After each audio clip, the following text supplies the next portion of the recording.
Open Zone. Mickaël Jérémiaz, merci d'être mon invité dans l'Open Zone. Ensemble, pendant 15 minutes, nous allons revenir sur votre histoire fascinante et votre très joli parcours. Un parcours qui commence en 1981 à Paris. Jeune, vous êtes un casse-cou, celui qui saute dans une rivière sans regarder le fond, par exemple. Vous êtes surtout extrêmement bon au tennis. Vous envisagez de faire carrière dans ce sport dans votre jeunesse ? Non, pour le coup, je me suis vite rendu compte que je me débrouillais bien, mais que j'en ferais pas mon métier. Mais c'est resté un de mes sports préférés, le tennis, mais le ski reste quand même est resté ma passion depuis le plus jeune âge. Justement, le ski, vous en parlez le 7 février 2000, vous avez 18 ans et vous tombez lourdement en ski. Diagnostic, fracture des 2 jambes et de la colonne vertébrale. Vous passez 4 jours dans le coma et quand vous vous réveillez, vos jambes ne répondent plus. C'est quoi la première chose que vous vous dites ? Alors, j'ai pas été dans le coma, j'ai perdu connaissance quelques minutes au moment de l'accident. Et ensuite, j'ai été en soins intensifs pendant 4 jours. Et j'ai pas de souvenir particulier de cette période-là, mais j'ai jamais été dans le coma. Mais bon, après ces 4 jours-là, je suis rapatrié à Paris et là, je me réveille et je suis, vous l'avez dit, je me suis cassé les 2 jambes, mais surtout la colonne vertébrale, donc je suis paralysé du nombril jusqu'aux orteils. Et c'est que progressivement, les premières semaines, que je commence à récupérer un peu de motricité et de sensibilité. Et le réveil est difficile parce qu'en fait, on se pose plein de questions, on a peur, on ne sait pas ce que c'est. C'était il y a 23 ans. On parlait pas du tout du handicap, j'avais aucune idée de ce que c'était d'être en fauteuil roulant. Donc ça a été une longue période d'interrogation, de peur et de reconstruction très progressive. Vous perdez l'usage de vos jambes, mais pas votre humour. 2 jours après votre réveil, vous réunissez vos proches en salle de soins intensifs pour faire une blague, tout simplement. Vous vous prenez pour le parrain et leur ordonnez de détruire la bosse qui vous a paralysé. Dans un moment aussi dur, Mickaël Jérémiaz, comment vous arrivez à faire des blagues et passer outre cette terrible nouvelle ? Je crois que quand on est con, on est con. Hein. C'est ça la solution en fait. Parce que voilà, que ce soit avant l'accident, comme vous l'avez dit, un peu casse-cou, après ça n'a pas vraiment changé. Non, mais faut imaginer la scène. Je suis en soins intensifs, donc à côté de gens dont certains malheureusement s'en sortiront pas. Il y a ma famille qui est là, mes parents, mes frères sont abattus et je me lance dans une imitation de Marlon Brando dans Le Parrain et en convoquant un mon chevet. Ça ressemblait à quoi, Mickaël Jérémiaz, cette imitation ?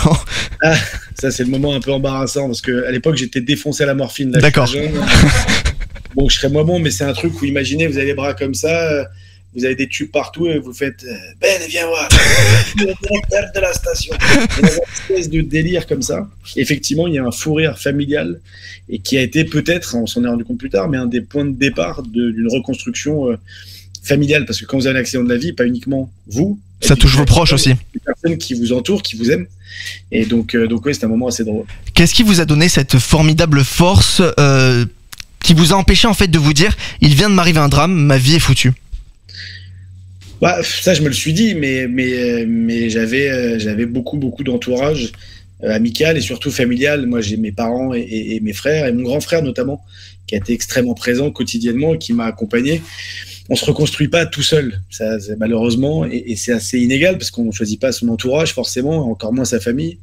Et moi, j'ai eu de la chance, c'est que j'étais extrêmement bien entouré de gens bienveillants qui étaient là pour m'accompagner et me réconforter quand j'étais malheureux, et à l'inverse, me booster quand ça allait mieux pour que j'aille vers l'avant. Et après, c'est le tempérament. Moi, j'étais un tempérament plutôt optimiste. Vous êtes plutôt un boxeur, vous remontez sur le ring même quand il y a un coup compliqué. De toute façon, j'avais pas vraiment le choix. À partir du moment où j'ai eu l'accident, je suis passé pas loin, ça aurait pu être pire, j'aurais pu ne pas m'en sortir. Voilà, je vais pas vous mentir, c'était très compliqué. Ça a été des mois et des mois de rééducation, 1 an et demi quasiment de rééducation entre le centre de rééducation en internat puis l'hôpital de jour, puis ensuite la reconstruction qui met du temps. Moi, il m'a fallu 3-4 ans pour vraiment accepter ce qui m'arrivait. Par contre, depuis les Jeux d'Athènes en 2004, 4 ans après mon accident, je peux dire que depuis cette période-là, plus jamais j'ai été malheureux parce que je suis handicapé. Il m'est arrivé d'avoir des problèmes, des mais galères. Mais plus d'un point de vue personnel, quoi. Ouais, des choses qui peuvent arriver à n'importe qui, des histoires de famille, de boulot, peu importe, de potes, mais pas parce que j'ai le cul vissé sur un fauteuil. C'est pas ça qui aujourd'hui me pose de problème. Après, ça peut poser, en tout cas, ça peut rendre en colère quand il y a des injustices, de la discrimination, mais ça, c'est un autre sujet. Vous avez évoqué les Jeux d'Athènes, c'est les Jeux paralympiques. Vous y avez participé en tant que joueur de tennis fauteuil. Est-ce que votre bon niveau au tennis, ça vous a aidé j'imagine, dans ce nouveau sport que vous découvriez au final? Ouais, j'ai gagné du temps. J'ai gagné du temps parce qu'en fait, je savais jouer au tennis, j'étais seconde série, j'avais appris à l'âge de 5 ans, j'ai eu mon accident à 18 ans. Donc ça allait bien, sauf que le mode déplacement n'a rien à voir. Et la hauteur n'est pas la même non plus, vous êtes assis sur un fauteuil. Ça change, oui. Et là, vous passez à 1m37, 38, donc les trajectoires sont pas les mêmes, et donc il faut quand même tout rapprendre. Mais je me suis évidemment servi de ça, et ça m'a permis d'avoir une progression assez rapide au niveau national, puis international, où j'ai eu mes premières médailles à Athènes. Oui, on peut le dire, vous êtes plutôt bon en tennis fauteuil, vous remportez le bronze en simple et l'argent en double à Athènes en 2004. En 2008, vous êtes champion paralympique de tennis fauteuil avec votre compère Stéphane Houdet. Ouais. Comme c'est pas quelque chose de commun, Michael Jérémiaz, qu'est-ce que vous avez ressenti en devenant champion paralympique? Une sorte de plénitude, c'est-à-dire qu'en fait j'avais été numéro 1 mondial en 2005 en simple et en double, j'avais gagné des médailles. Le fait d'avoir la médaille d'or en Jeux paralympiques, pour nous, c'est une saveur particulière. C'est un des rares moments où on est exposé médiatiquement. C'était la validation. Ok, t'es champion paralympique, ça y est, tu l'as eu, ta médaille d'or. Vous rentrez dans l'histoire, en fait, tout simplement. On rentre dans l'histoire. On était la première médaille d'or avec Stéphane du tennis français, tout tennis confondu, et on était extrêmement fiers. Et voilà. Et moi, j'ai fait la fête pendant plus de 30 jours, pendant 32 jours de suite. Ah, pendant 32 jours. Vous avez pas 31, pas 33, je me souviens très bien parce que j'écrivais toujours dans une espèce de journal intime ce que je faisais. Et j'ai craqué le dernier soir. Mes frères m'ont dit, vas-y gros, prends tes médailles, on sort. Parce que c'était quand même un bon moyen pour aller en soirée et puis chaud. Oui. Être avec un fauteuil roulant, une barbe un peu bien taillée et une médaille d'or, en général, vous rentrez pas tout seul. Oui. c'est très. Donc, on s'est éclaté. Et puis au bout d'un moment, j'ai craqué. Je fais, les gars, je vais crever, faut que je m'arrête. Oui, ça va. 32, c'est long quand même, hein. C'est très long, c'est très très long. En fait, il y a toutes les soirées, les cérémonies, les trucs qu'on vous met à l'honneur et tout, et puis toutes les soirées que j'ai fait avec tous mes potes et mes frangins. Et ça a été une grande période, et c'est peut-être la période la plus euphorique que j'ai eue de ma carrière sportive. Mais il y a un autre événement. En 2016, avant de prendre votre retraite, vous êtes désigné porte-drapeau de la France aux Jeux paralympiques de Rio. Et ça, c'est vous qui le dites, c'est la plus grande fierté de votre carrière. C'était un accomplissement professionnel et personnel d'avoir ce rôle? Être porte-drapeau, ça veut dire que vous faites partie déjà des plus grands champions de l'équipe de France. C'est le cas. Tout sport confondu. Donc, si on vous choisit vous, c'est que vous faites partie de ceux qui ont le plus grand palmarès. Parce qu'il faut toujours, de toute façon, au moins être médaille d'or pour être sélectionné comme porte-drapeau, olympique ou paralympique. Mais surtout, c'est une reconnaissance de vos engagements, de votre parcours, de votre capacité à fédérer, à emmener les valeurs que vous incarnez. Donc, moi, c'était une validation de la fin de ma carrière. En gros, bravo pour tout ce que tu as fait. Et maintenant, emmène-nous. Et c'est arrivé un moment où on est passé d'1 heure de direct par jour pendant les Jeux paralympiques de Londres à 10 heures de direct par jour pendant les Jeux. Donc ça a été un moment aussi où j'ai eu une tribune sans précédent, et je m'en suis servi comme un plaidoyer politique pour en fait rappeler qu'il n'y a pas juste 130 athlètes paralympiques plutôt privilégiés, mais il y a 12 millions de personnes handicapées qui n'ont pas aujourd'hui les mêmes droits que les autres. Et je m'en suis servi pour justement défendre ce que je défends en parallèle de mes activités sportives dans mes différents engagements professionnels. Vos engagements, on va les évoquer. On va revenir d'abord sur la fin de votre carrière. Vous prenez donc votre retraite après ces Jeux. On peut penser que vous allez souffler, mais non, vous enchaînez directement après. Vous dirigez le tournoi de tennis fauteuil French Riviera Open à Sophia Antipolis. Vous rejoignez Canal+ en 2018, puis France Télévisions en 2022 comme consultant. Ça vous arrive de souffler parfois dans cette vie à 100 à l'heure, Michael? Si c'est ici avec ça irait, sauf qu'entre-temps, je suis devenu producteur. J'ai cofondé une entreprise sociale qui s'appelle Andiamo, qui gère la carrière de 12 champions paralympiques et qui fait des événements de sensibilisation handicap. Je préside et j'ai cofondé l'association Comme les Autres, qui aujourd'hui accompagne près de 1000 personnes handicapées dans leur parcours de construction. On va l'évoquer justement, votre association, mais donc ma question, elle est encore plus justifiée. Est-ce que vous soufflez parfois? Pour vous dire vraiment tous les éléments. Ah oui, non, mais j'ai pas remis ça en cause, hein. Vous êtes quelqu'un de très occupé, j'ai aucun doute là-dessus. Non, mais en fait très occupé et en même temps très bien entouré.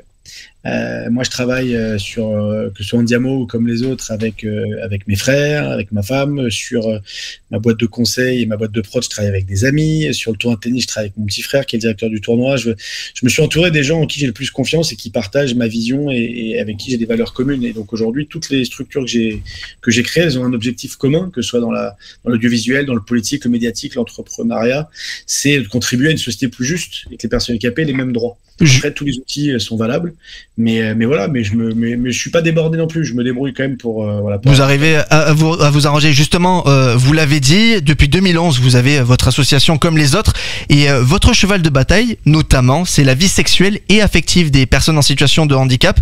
Est-ce que encore aujourd'hui, ce sont des sujets tabous? La sexualité, de manière générale, pas que des personnes handicapées, c'est quand même encore un sujet tabou. J'anime une émission de radio qui s'appelle Dis-moi oui Andy sur So Good Radio. Et donc, c'est la 3e saison cette année. On parle de sexualité, de toutes les sexualités. Et on a fait l'année dernière un épisode sur la masturbation féminine. Et pas spécialement des personnes handicapées, sur la masturbation féminine. Oui, en général. En général. Mais c'est quand même assez hallucinant de voir le tabou que c'est encore, alors que les femmes se masturbent au moins autant que les garçons, simplement. Oui, c'est normal. Quand vous êtes gamin, vous l'avez tous fait, on l'a tous fait. Quand vous arrivez, que vous êtes à poil, que vous jouez avec votre zizi, tout le monde se marre. Quand vous êtes une fille, c'est pas la même chose. Oui, c'est vrai. Tabou dès le tendre enfance, voilà. Et aujourd'hui, c'est quand même hallucinant. Donc c'est un tabou global, mais encore plus pour les personnes handicapées, parce qu'en fait, on n'arrive pas à concevoir qu'une personne handicapée puisse avoir des désirs, envie de donner du plaisir, prendre du plaisir. Et ça, c'est encore un gros tabou. Et là, je parle sur le handicap moteur, sur le handicap mental, c'est encore pire. C'est pire. On n'a pas le droit aux personnes handicapées, un certain nombre de personnes handicapées mentales, d'avoir accès à la sexualité. Donc voilà, aujourd'hui, pour moi, c'est un vrai sujet, parce que c'est bien beau de parler d'accessibilité pour aller travailler, pour aller prendre le métro, pour aller bouffer. Mais le sexe, il y a un côté psychologique aussi, ouais. C'est quand même un des grands plaisirs de la vie, quoi. Oui, ça, on est plutôt d'accord, oui. Là, mais après, je respecte tous les. Bien sûr, non, oui, on est. Bien sûr. Je veux dire, vous pouvez faire ce que vous voulez pour vous éclater au travail et compagnie, mais les trucs les plus jouissif, c'est le cas de le dire. Ça reste la jouissance, justement. C'est le plaisir de la chair, c'est la bonne bouffe, c'est les voyages, c'est des fois un bon caca. C'est toi qui m'en parlais avant l'émission. Avant l'émission, tu me disais que tu faisais toujours un bon caca. Effectivement. Ouais. Ça devait rester entre nous, ça, Michael. Ça devait rester entre nous. Entre potes, il n'y avait pas de tabou. Non, bien sûr. Souvent, les plaisirs du quotidien sont des plaisirs assez simples, assez basiques et assez animaux, parce que c'est ce qu'on est quand même à la base. Et donc oui, les personnes handicapées ont une sexualité, des fois même très débridée, et ils y ont droit comme tout le monde. En plus de votre association, Michael Jérémias, depuis 2018, vous faites partie de la commission des athlètes, une instance de 18 sportifs présidée par Martin Fourcade, qui travaille à la préparation concrète des Jeux Olympiques et Paralympiques de 2024. Est-ce qu'aujourd'hui, la France, elle est prête à accueillir les Jeux Olympiques et Paralympiques, que ce soit les athlètes ou les téléspectateurs ? Prête à accueillir, oui. Aujourd'hui, on accueille des grandes compétitions internationales. Il y a la Coupe du Monde de rugby l'année prochaine. On a déjà organisé des Coupes du Monde de foot. On organise chaque année le Tour de France. Ouais, mais les JO, c'est autre chose encore. C'est autre chose, parce que la dimension est encore plus grande. Mais les infrastructures seront prêtes. La billetterie est lancée et cartonne. La billetterie paralympique va ouvrir début octobre, et on a bon espoir qu'elle cartonne aussi. Les droits TV sont vendus. Globalement, les Jeux vont bien se passer. Maintenant, l'enjeu principal pour nous, c'est de s'assurer que les Jeux paralympiques soient réussis et qu'il y ait un héritage concret de l'organisation de ces Jeux. C'est-à-dire que ces Jeux aient permis une prise de conscience de ce qu'est la réalité des personnes, de ce que vivent les personnes handicapées au quotidien, que ça puisse nous permettre d'accélérer justement cette transformation nécessaire pour qu'on ait plus accès aux droits. Voilà, là-dessus... il faut qu'on ouvre les yeux, en fait. Il faut une vraie prise de conscience. Au moment des Jeux, on le mesurera quelques années après, comme ça a été en Angleterre, après les Jeux de 2012. Il y a eu une évolution. 1 million d'emplois ont été pourvus pour des personnes handicapées. On espère en tout cas que les JO paralympiques à Paris en 2024 serviront à ça. Une dernière question, Michael Jérémias, si on fait le bilan ensemble, vous avez été paralysé à 18 ans, champion paralympique de tennis fauteuil, numéro 1 mondial pendant plusieurs mois. Aujourd'hui, vous avez 1000 activités, êtes papa, vous participez à l'organisation des JO et des Jeux paralympiques dans votre pays en 2024. Vous avez conscience d'être un exemple pour tout le monde, valide ou atteint d'un handicap ? Je pense pas, quoi. Enfin, je sais pas si je suis un exemple. En tout cas, je vous le dis, vous l'êtes. Mais je suis quelqu'un, du fait de mon éducation, quelqu'un d'engagé, engagé pour des causes d'intérêt général. Je l'ai pas choisi, c'est mon éducation, c'est mon accident, c'est l'envie à un moment de servir du fait d'avoir des portes ouvertes pour aider le plus grand nombre. Je revendique pas du tout d'être un exemple. Je pense qu'on est tous capables à notre petite échelle de changer le cours des choses, d'être des meilleurs citoyens. Et puis vous allez voir, c'est extrêmement épanouissant de faire des choses pour les autres. Après, moi, je fais tout ça aussi parce que c'est juste, parce que j'y trouve mon compte et parce que ça me rend heureux. Après, vous l'avez dit à la fin, ce qui me rend aussi bien heureux, c'est votre enfant. C'est que je suis papa pour la 2e fois depuis 3 semaines. Félicitations. Aujourd'hui, j'ai 2 petits bonhommes, une femme que j'aime, je vis en famille dans un endroit super, on s'éclate, je suis très libre et la liberté c'est très important, c'est précieux. Et effectivement, je m'en sers pour des choses qui sont plutôt utiles socialement et impactantes. Donc oui, c'est plutôt une vie que je revendique et que j'apprécie et dont je suis fier. Merci beaucoup Mickaël Jérémias pour cette interview, cet entretien qui a duré, on a même débordé un peu, qui fait un peu plus de 15 minutes. Merci aussi pour votre carrière et bon courage pour l'organisation des Jeux paralympiques et olympiques de Paris 2024, car vous êtes membre de la commission des athlètes qui participeront à cet événement. Open Zone.